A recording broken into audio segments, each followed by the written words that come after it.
Okay, took apart a hydraulic lift for a Merc Cruiser, 89 vintage of 60 horse, and there's the hydraulic ram.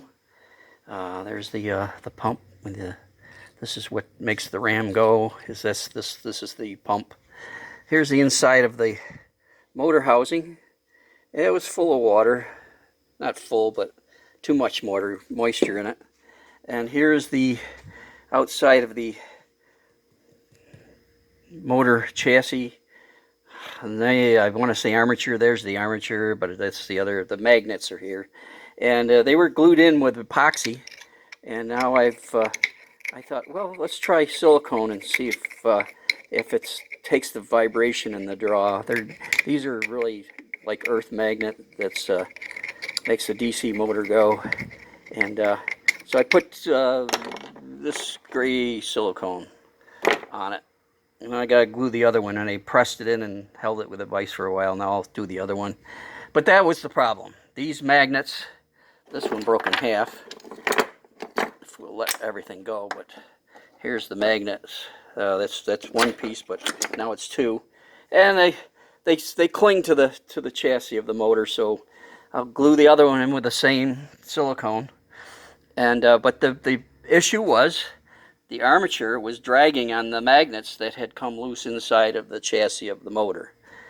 Remedy that and silicone the shit out of everything in this chassis housing. And I figure what's to lose on that, because it's either this or go buy a new one.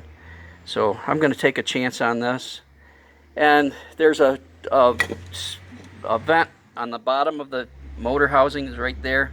That's the fill. And then there's another one on the side of the pump right there. You give it 2-3 turns out. You don't unscrew it, but you loosen it enough so it relieves the pressure in the pump, so this hydraulic ram can be pushed up and down manually without resistance. So that's the emergency go-to thing if you ever have a locked up and you can't make it move. Just loosen that screw, and as they say, loosen, but 2 turns out at least, probably no more. And that'll let it bypass the hydraulic part.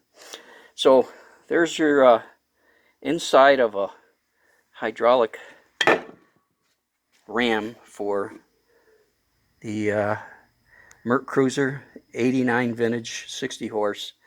But the thing is that I'm sure these cross over to a lot of other Merc Cruisers. One other point of interest, the pins that hold these pivots, the pivot here and the pivot here, they're driven in and they wedge the keeper. They're a keeper that keep that pin in place, and they're just driven in, and that's all there is. They're not screwed in, they're just hammered back in place, and they wedge against that pin.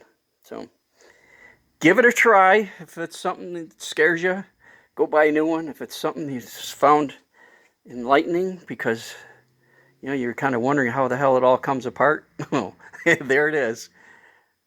See you soon. Good luck.